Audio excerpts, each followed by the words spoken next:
Now when we talk about decimals, we're talking about really small portions. And we have to start with how to read and write a decimal and its value. And really these are tied together, okay? And so if you remember way back in elementary school, you remember your place values, and you started off with your hundredths place, and then your tens place, and then your ones place. And in this case, when we get here, we get a decimal, okay? And anything after that, we're talking about those decimals, okay? And to remind us that we're talking about those decimals, we added TH, okay? There's no such thing as a one, so we start with the tenths place, okay? And then we're just going to go up from there. So the next thing is the hundredths place. And the last one that we're going to talk about, though we could talk about it all the way up to the millionths place or the 10 millionths place, is the thousandths place. All right, so then it's pretty easy to read a decimal after that. This, when we're reading it, is our and. Okay, so whenever we're reading this, we're going to read the decimal as and. So if I have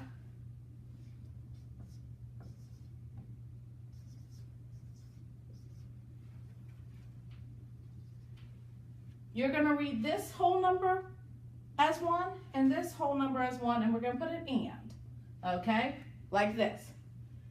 When we look at just this part of it, we see 42.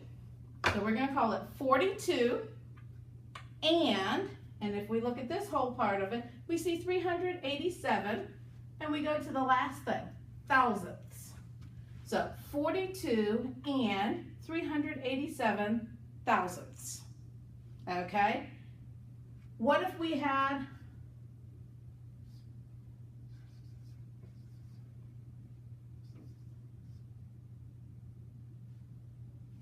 that? Here, again, before the decimal, 159, and I see 21, and where is that? Hundredths place. It's not in the thousandths place. We don't have anything. So, and 21 hundredths.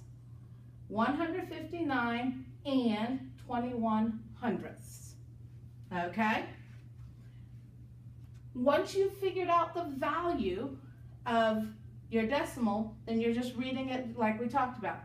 So now we need to convert fractions into decimals.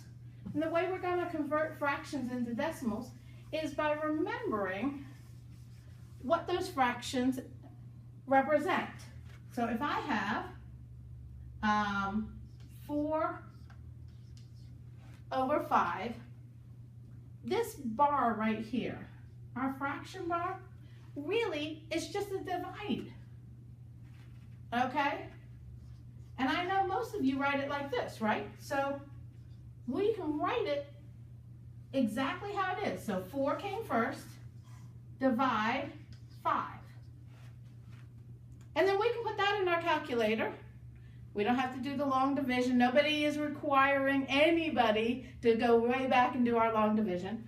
And we're just going to put that in our calculator, exactly how we wrote it. 4, the divide sign, 5. And we're going to end up with 0.8. Okay, if we put that in our calculator.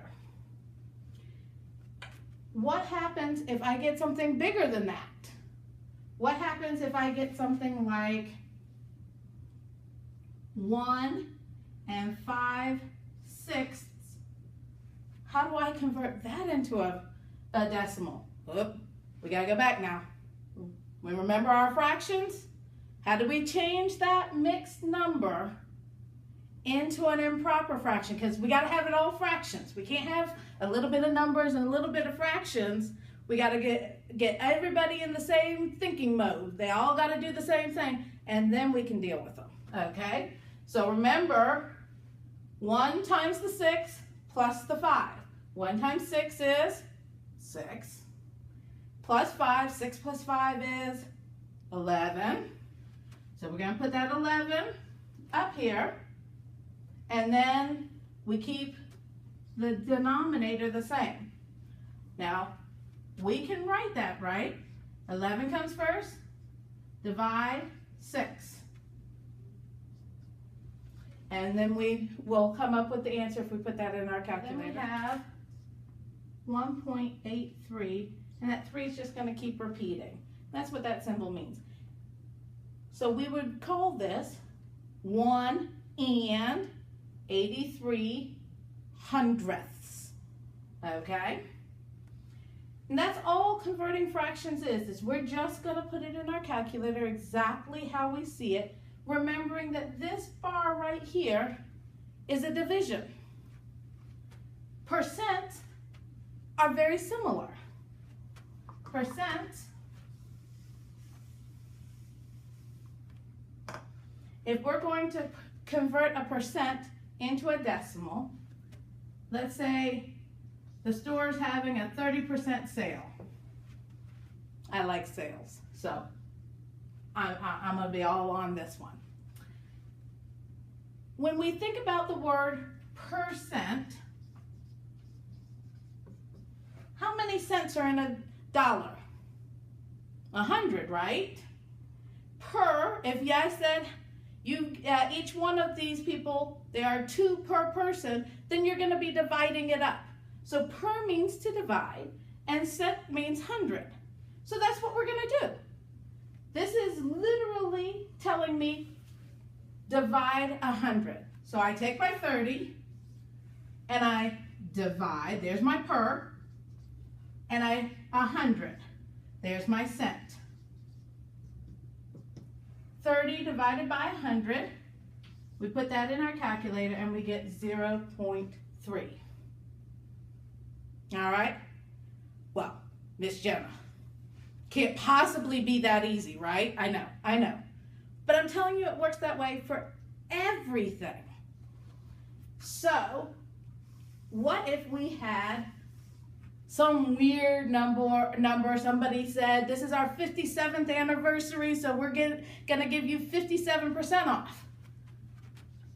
How do I know what 57% is in a decimal? And why do I care?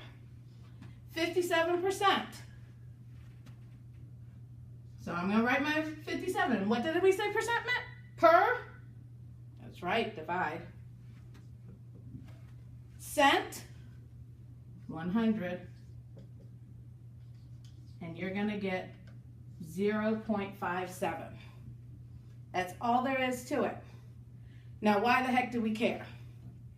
If the doctor says that he wants a 57% solution of something, then you may end up needing to multiply something by 57%. And you can't put percent in your calculator, not the ones we give you in the nursing department. Remember, those are the little tiny ones that aren't going to do very many functions. You can't put that in your calculator like that. You have to put it in as a decimal.